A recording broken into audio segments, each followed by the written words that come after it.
everybody, how's everyone doing? Welcome to this week's Wednesday Weekly. It is just your boy Espira solo for this week. We had some shifts in personnel at last minute, but no problem. Nevertheless, we're going to give you guys a nice, concise pre-show before jumping into the Wednesday Weekly. But how's everyone doing today? Hope you guys are all doing fine, having a good time, enjoying the start. Well, we're midway through the week, so I hope you guys are getting excited for your Thursday, your Fridays, getting your gameplay in if you guys are playing in this week's tournament. You know, a little something happening this week. Card reveals, which is absolutely exciting. I've been so jazzed. The community's been super on top of it in terms of the missions to get the bonus cards. And here's the thing, guys. I don't work on the design team, right? So I get to experience a lot of these cards at the same time that you guys do. There's a couple that I see that are coming down the pipeline later this week, and I'm super hyped about it. I hope you guys are really enjoying it. Also, I'm enjoying I hope you guys, we're trying to mix around the music a little bit, have a little bit more fun with that, you know, make it a little bit more boppy. But yeah. So of course, as usual, the pre-show is broken down into a couple of segments. So we'll have our news segments, we'll talk about the cards. Seems very appropriate to talk about the new spoilers as they have come up. Of course, we've got our first provisionals lined up, which is super exciting. So we'll go ahead and talk about that. You want Toga? Is Toga gonna be in the set? I don't know. Like, I don't have that much visibility, guys. And then of course, as usual, we'll break down our calendar for the week. You know, even though we're pretty way through. She's on the box. Is she actually? I actually don't know the box art. I know Stain is like I was on Tam's stream Monday Talk, and then like I know you got like people were guessing like what characters and what symbols and all that. But like I saw the box and all I see is Stain. So you want Koda? Hey, that's the real one.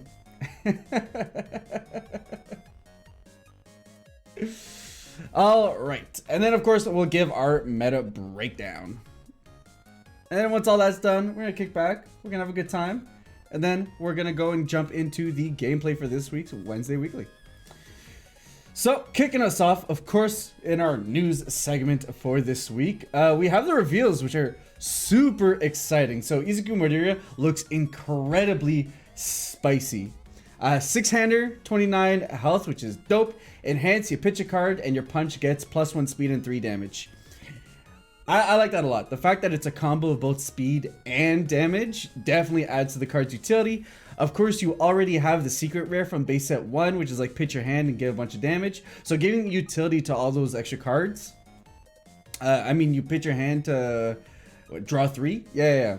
So, you know, just getting extra utility out of those dead card out of your hands to then get the extra utility afterwards is going to be super huge.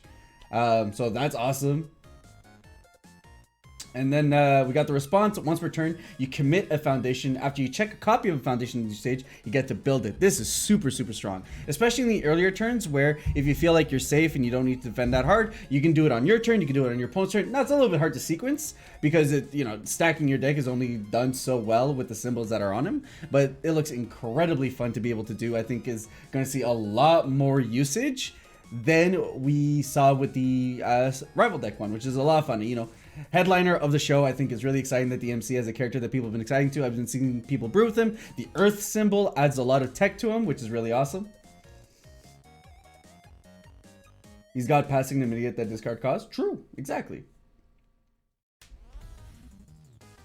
So, of course, you guys we did clear the mission though. So we do have a bonus card in addition in Battle Resolve. So 0 diff for 5, response, commit, flip, which is quite a cost. After you lose health, gain 1 health. But it's like, you know, it's a super rejuve, but like a little bit more costly, but that's because of the symbols that we're working with here.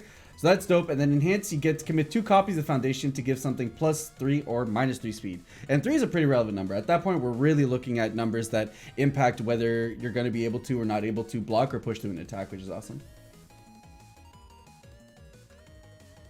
Would I run the Midoriya or Bakugo TP with this leader? I could see it. I mean, like, it depends, right? Like, how risky are you feeling? But because, like, let's say Midoriya lines itself up to being a bit more build heavy, especially with all the backup that Earth has in being able to do so, it's pretty good. So I think Midoriya looks really, really solid. And I'm really excited to see how people are going to build it. That -3C is basically -1. That is true. That do be true.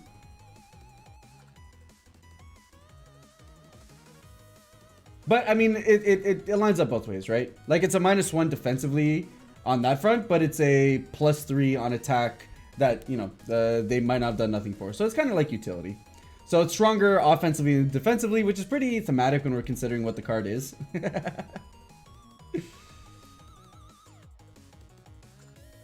And then, you know, if we got our Midoriyas, we do also have our Bakugos. So Katsuki Bakugo, a 7-hander for 20 HP. So right up there with the Shotos of the world. Enhance, destroy 1 foundation. Your Fury attack gets +2 speed and +2 to its powerful rating. So this definitely is going to lean on Bakugo's ability to try and pitch stuff up into his momentum. That's where you're going to see the most utility out of this. Or just really like shotgun it really big when it comes to you know, a late game powerful attack that's going to be able to go through. So his response is actually wild too. Once per turn, after you play a combo ability, your rival flips 2 ready foundation. So I hope you're not expecting to use a lot of your foundation abilities with Bakugo, because he's just going to hard try and stop everything you're doing in terms of enhancing and being able to use your abilities. I will say though, there is some counterplay in there because it has to be ready foundations. So because you can kind of play around it by, you know, combo typically means he's going to have to get 1 attack off first before being able to go into the other ones. So generally speaking, you could line it up where the ones that you want to save and prevent Bakugo from being able to flip around, you can go ahead and commit them to, you know, do XYZ, and at least you play around that. But now there's variations of spice. Not all spices are created equal. Not all of them are all about heat. Some of them are about flavor.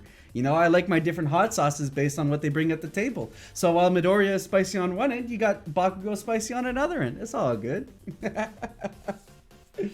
There's currently 1 Fury and powerful attack on those symbols. He's going to need help from his kit. Well, every character is going to get, you know, varying levels of support from the set. So I'm sure we're going to expand way more into Bakugo. I think the idea is that the main set will, in itself, really kickstart what the character is meant to do there. And then, of course, you can use the side set, or not side sets, but previous sets to supplement that support. And then, of course, the bonus card was attained here as well. So we do have Detonation Launcher as an attack, 5 diff for 3. Fury, powerful 1, ranged. Enhance, flip 1 foundation. Your next attack is high. Add the top card of your deck to your momentum. If your next attack is mid, your rival flips 1 ready foundation. So of course, extending the flipping, and doing what Bakugo kind of has available from his kit in set 1, where like if you, depending on how you line up your attacks, you're gonna get a variety of effects. So we're extending that theme into the set 2 Bakugo to an extent, which is awesome. Amai doesn't have air. Had a killer day, need air. Darn. And oh, something I didn't mention on this one is that Bakugo on this one is Earth symbol as well, which that completely shook me. I did not expect to see an Earth Bakugo. So that opens up a slew of very interesting tech to be able to use on this board. So I'm very excited to see what Bakugo will do. Both him and Midoriya are things that I'm really excited for. And we're going to get more reveals, which is super exciting. So I hope you guys have been enjoying the reveal cycle for set 2 so far. It's been a lot of fun seeing the community like speculate and figure out where things are going to go and what characters are going to do. So it's been a lot of fun, and I hope you guys have been having fun with that along with us. So that's it so far for the cards revealed. Of course, we're going to get many more throughout the week and throughout the next couple of weeks as we keep on revealing more and more characters. So definitely keep your eyes out on our social media platforms to be able to catch that first before anybody else. Need more reveals? There's only, you know, I want to showcase them too, homies. Now, another announcement that we made. Not only are we currently in set reveals, but we're jumping into organized play with our Provisional Showdowns. So last week we did announce that they'd be, I think, February 28th. We did pull that back a week earlier. So now here is our road through our Provisional Showdowns. Now, of course, tied into this, we're going to see regionals sprinkled into the months as well. So it'll kind of be, But when we look specifically at our provisional showdowns, we have these next 3 events lined up. And of course, these events are where you guys are going to be able to get your provisional showdown packs, where you can get your where you can get your All Might card, where you can get Katsugiri, all these awesome exclusive cards. 3 of them we've showcased already, and the others that are going to come throughout the weeks as we get closer to the event. So first one, February 19th to 20, we've already teased the event, and registration for this event is going to go live this Friday, the 4th of February. So you guys should definitely check there. Carta Magica will be hosting it. So on Facebook, there'll be the link there. You guys can also check out CM Professional Events, and that's where registration will go up for this event. It'll be a 2-day event. First day will be Swiss with second day Top Cut. And it is an online event, guys. So get your webcam ready, get your setup ready as we kick into organized play season. I'm super excited to see what people are going to bring at the table. Going into March, we've got PPG doing the 12th and 13th, and finally Legendary Wolf Games on the 2nd and 3rd. So very excited to see what's happening there. Espira, are you playing in them? Unfortunately, I cannot play in organized play events. So, when PPG does their circuits, or when stores like I know Red Riot has a 1K scheduled in March, you guys could definitely check that out. I can participate in those events, but anything that is tied to organized play like these, unfortunately, I will not be able to play. But commentating, odds are you guys are going to see me around, and if not just myself, some of your favorite CCs, as well as we collaborate with them to commentate on these events. So definitely keep your eyes out. We're going to be around, and these events we are going to aim to have every single one of them streamed, as well as if you guys are participating in them, we welcome that you guys stream them. So your IO boats, the unfun stuffs, the TAMs of the world, if you guys want to participate in organized play and stream your runs while you're at it, you're very much welcome to. We super support it. What would you have taken, Todoroki? It would have been Todoroki. I mean, at this point, not only did Bromley do extremely well with Todoroki, but in his interview, which I'm not saying it's unfair, I think it's very warranted, but in his interview, he's flat out said that, Todoroki ain't that good, and I'm just like, oh, man. But there are aspects, he's very specific, I think is a big thing, but I would probably take Todoroki, have a good time with it, but, I'm open to doing a bunch of different decks. We got the Jiros. I have a Jiro deck that I have a lot of fun with. I could see myself messing around with Asui and stuff. So there's a whole bevy of Kamui Woods is an exciting character I would probably mess around with too. So those are the types of things I would take in. But that's the thing. There's so many options now, especially with the meta opening up. And I guess it's a great way to pivot over to what the meta has been looking like in a sec once we look at our weekly calendar. But I hope you guys are excited. Registration for the first one goes at the events. Registration for each subsequent event will open the day after the previous event is concluded.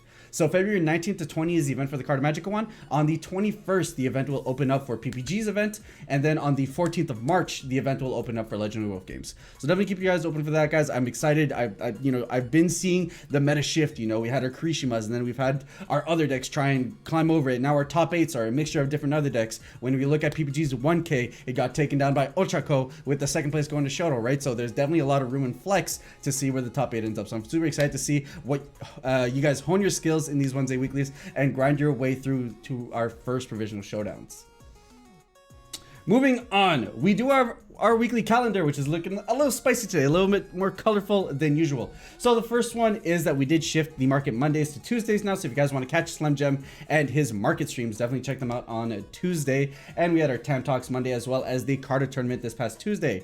This week, today, of course, we have our webcam weeklies, and then moving throughout the week, we have our staples. Learn to play with Tony 2, guys. One of the best players in the MHAO format at this moment, doing incredibly well in every tournament he participates in. If you guys want to learn how to play, you guys want tips, tricks, deck building, definitely go check that out.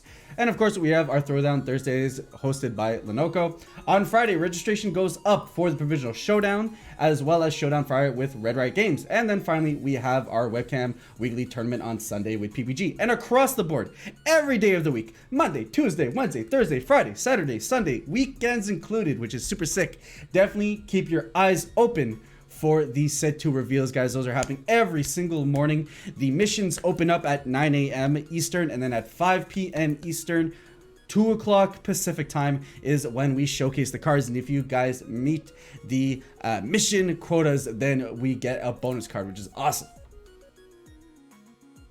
Now, that's it for our new segment of the week. Jumping on into our meta breakdowns of this past week. So kicking us off, of course, we have last week's Wednesday Weekly. And looking at it, Ochako made a big showing. The DLC cards brought in a new wave of Ochako players being extremely explosive, with Ochako 2 being the second most represented character, well, within the second most represented characters, as well as one of the undefeated. And I'm telling you guys, when I was looking at the top tables across all the things when we were looking at matchups last week, that's where we were seeing Ochako 2 here, there, everywhere. And you can really see the DLC cards making a huge impact. Eraserhead being the most represented character at the top, but of course we have our pillars, right? Our Eraserhead, our Kirishimas, and our Jiros, which, funny enough, Jiro in the other category, I believe we only have the lone Jiro. We have 2 Kirishimas. So, you know, tightening up on that, but on our top end, I mean Bakugo, week after week after week, has, you know, and finally breaking into the undefeated characters, which is amazing, because like we've been seeing Bakugo being repped so much, and finally we actually get to see him here on the charts, here on the undefeated characters, which was awesome.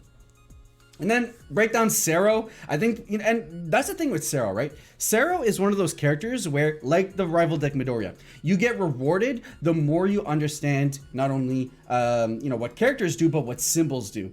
Earth, you know, for example, has weaknesses on X given heights depending on how you attack at them. And knowing that knowledge and really having an understanding of the format allows you to excel with those type of characters. So Sero, time and again, we're seeing Seros come into and have more prevalence in the meta, which is sick. Denki, one of my favorites, up there as well. And Shigaraki coming in, out, you know, definitely making himself known, but still pivoting around. And Midoriya finally breaking into the pie chart out of the other category. So it's great to see our main MC right here in the chart. Now, moving on to PPG. PPG did have their TCG Con in Temple, Florida. Before I get into that, guys, by the way, there is another TCG Con coming along the way in Kentucky in a couple of weeks, I believe. So do follow PPG to get all the info on that front. I think they're finalizing some information for the MHA components, but definitely keep your eyes on that. But they did have a, I believe it was a 10-man event. So a little bit smaller, but of course, IRL events is going to take some time for those things to start picking up in gear and picking up in pace. But nevertheless, we have Ochako once again repping in that top placement. So Ochako really representing herself. I mean, even now I think, you know, Tam has a little bit to do with that, and where people are now picking up the deck because our main boy did extremely well with it. So people are like, let's see what's happening here. But you know, an amazing spread nevertheless here. Ochako in first, Asui in second, Shoto Todoroki in third. My boy, time and time again, the boy himself, who happens to always have only 1 or 2 decks, but those players are really committed because they end up breaking in those top cuts, and I'm super excited about that. Ochako 2, yeah, right. Ochako 2's in first, but I just mean the Ochako base, right, in general. So because we do have 2 Ochako 1s here in their meta breakdown as well. So the deck is seeing way more representation on that front.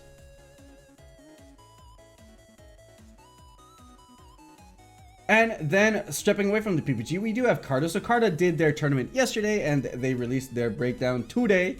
And in the undefeated characters, we've got Kamui, Ochako 2, and Kirishima. So of course, Kirishima is going to make himself known. He exists here and he's not going anywhere anytime soon from the looks of it. But nevertheless, Kamui Woods, I love Kamui Woods. I think it's a deck that deserves way more representation than it does. It's an incredibly good deck, and it rewards you. You know, the more you understand the mechanics and sequencing, and the more you can reap out of it, the more you can utilize your character card by committing and uncommitting him over and over and over again. And once again, Ochako, bro, I'm telling you, across the board, this DLC has really shaken up what looks like to be at the top, as once again, and it could be population bias, right? A lot of people trying out the deck, seeing how well it could do, but nevertheless, we only saw 1 Ochako here in their top meta breakdown. You know, we did see 4 Tokiyamis come back, which is incredible. That's a character that comes in, comes out, comes in, comes out, but making itself known. 3 Aoyamas, which is wow. I love that people are spicing it up and trying out new things. We got 1 Mina, which is awesome. I've had a lot of people talk to me about, you know, Mina decks, and it's good to see that people have been dipping their toes into it and really expanding and experimenting with the character pool, which is absolutely amazing. So I love the shakeup. I think the DLC has been showing its worth. I think there are a lot of cards, you know, the Osui cards I think are still underexplored. We got the new All Might, which is probably going to see a good amount of play as we keep our eyes on the format in the next couple of weeks. Ochako making herself known, not only with Tam with Ochako 1, but now Ochako 2 across the board. So honestly, super awesome. This meta breakdown is super sweet, super refreshing. Good to see that everything's constantly evolving, and there's still, you know, we got our pillars, but amongst those pillars, we see a constant flux and rotation of new stuff coming in. So very awesome on that front, and very excited to see what this week, now that people have had their hands on the DLC for a little bit now and have really tried to grind them into the deck list and stuff, see where that carries on over and where that takes the meta going on in the next couple of weeks as we lead up to the Provisional Showdown, which is super exciting. But that's pretty much it in terms of our meta breakdown, in terms of our news. So once again, guys, just as a rehash, don't not forget that on Friday registrations will go up for the Provisional Showdown, so definitely check that out and keep your eye on your socials. In the morning, first thing in the morning, there will be a post, a mission to try and get us those reveals as well as the bonus card. So definitely keep your eyes up for that, guys. So, of course, what are we here for? We're here for the Wednesday weekly, and it does seem like we're getting things all set up. People are checking to their tables, they're hanging out, we're getting ready to jump into it. So we're gonna go into a quick break, gives ourselves a couple of minutes, let the TOs do their thing, let Jellyfish guys, Shane, and all of them get all the tables sorted out for our players, then we'll jump right back with our gameplay. So with that said, guys, enjoy the pixel music because I've been having a good time with this 8-bit stuff. And then I'll catch you guys in a couple of minutes once we get right back.